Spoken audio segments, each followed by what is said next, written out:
not only this could have big results. I mean, think about lowering your taxes that you'll pay, because we're going to be filing taxes before you know it in April. This could lower your tax bill. And how about the fact that you get to accelerate how much you're actually saving for retirement? Your future self will thank you for these changes. So a lot of people are going to be out there thinking, okay, guys, well, how do I start? Where do I think through this? Well, we actually have a mechanism that you can use as a tool to do that. And it is the financial order of operations. Brian, you hold the thing up.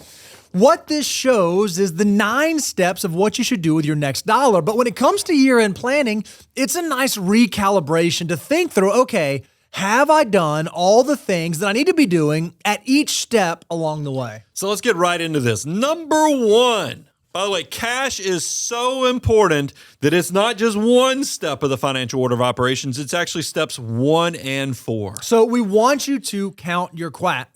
Your quack. We want you. Keep going. We want you to count We your want you quack. to count your cash.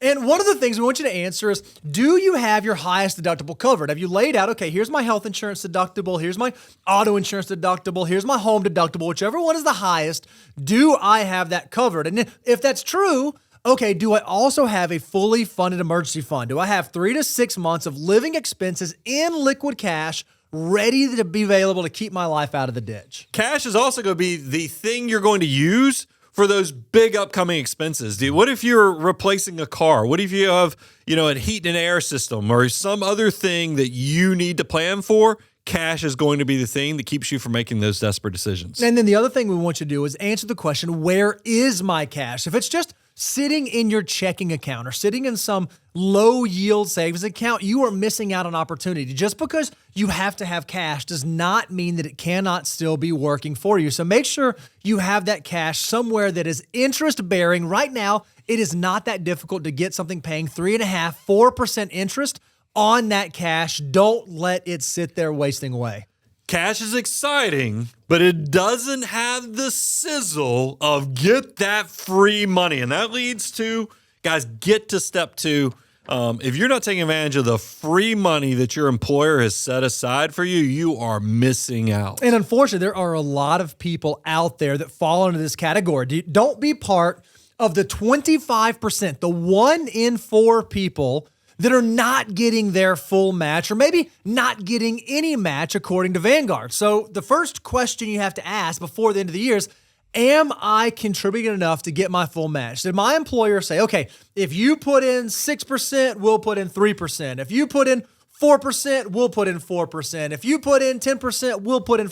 You get the idea. Make sure you understand the formula and you're doing at least enough to get all of that free money. Yeah, and also people often say, hey, that 25% savings goal that you guys post, that's a lot. How do you get there? I'll tell you one of the big ways. If your income is less than $200,000, you get to count that free money from your employer. So get in there and take advantage of that huge opportunity. Another thing that we talk about that often gets overlooked here is people don't realize that if you have access to an employee stock purchase plan at your employer, that also counts as free money if your employer offers you an incentive like, okay, we're going to let you buy this stock, but we're going to let you buy it at a 15% discount. Or we're going to have an offering period where we're going to look at the beginning price, we're going to look at the ending price, and we're going to pick the lowest price in this date range. All of those are different ways of getting free money. So if you have access to one of those plans, make sure you're not missing out. Now, look, I know a lot of you're like, wait a minute, I've heard you guys talk about this. I'm going to have my human capital,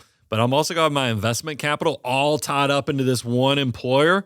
Yes, we know this is a risk, but this is how powerful the free money is. There's nothing that says that, yes, take advantage of this free money, but then once this money builds up, you can create a strategic plan that will keep it to only 5 to 10% of your total net worth. And so when you're thinking about contributing to a 401k, when you're thinking about getting that free money, obviously one question you have to answer is, okay, how much am I going to put in? And the answer is at least enough to get that free money.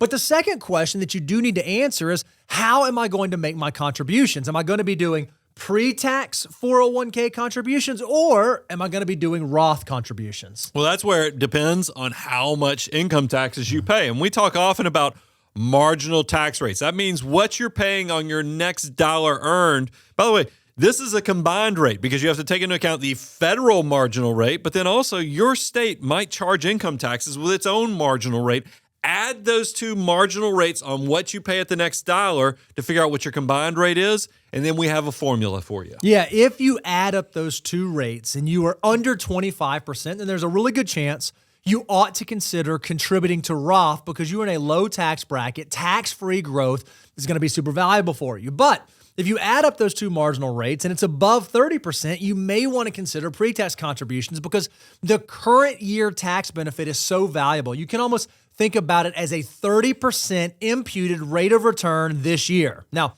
if you happen to fall in the gray zone, somewhere between 25 to 30%, you need to think about other extenuating factors like your tax rate now versus what you think in the future, your current account structure, how your buckets are filled up to make the determination which type of contribution is best for you. And a lot of you are probably going, wait a minute, that makes sense. Finally, today was the day that I understand now what a marginal tax rate is. Now I just need to know what the numbers are. That's okay. We got you covered. I want you to go to moneyguy.com/resources, and we have our 2025 tax guide. You can go quickly see, here's what my income is at, and this is where my marginal tax rate is. Now, you'll have to go figure out your state marginal rate, but we'll at least get you the federal information so you'll have that much of a head start.